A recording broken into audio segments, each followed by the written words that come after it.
mag-deposit sa VT Markets. So, make sure lang na meron ka ng account sa VT Markets, vtmarkets.com.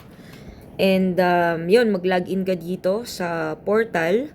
Kung wala ka pang account, message me, Coach Lilo, sa Facebook para mabigay ko sa iyo yung code ni VT Markets. And once na naka-login ka na dito, so kung naka-demo account man yung nakalagay dito sa taas, click mo lang tong live or demo. Yan.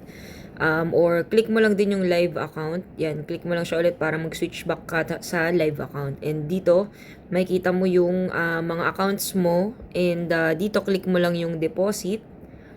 Yan. And pwede kang gumamit ng debit card or credit card. Dito siya. And then, pwede ka din gumamit ng GCash. Yan. Click mo lang yung Philippine Instant Bank Transfer. And then, click secondary. Tapos, piliin mo yung account number mo dyan. Kung magkano yung deposit mo. So, dito sa GCash, kapag nasa website ka, minimum $10. Pero, masasuggest ko sa inyo, $100 talaga kasi mahirapan yung trades ninyo makagalaw sa $10. So, andito yung exchange rate. Depende sa araw na sinubmit nyo siya. So, click mo lang yung submit. Yan.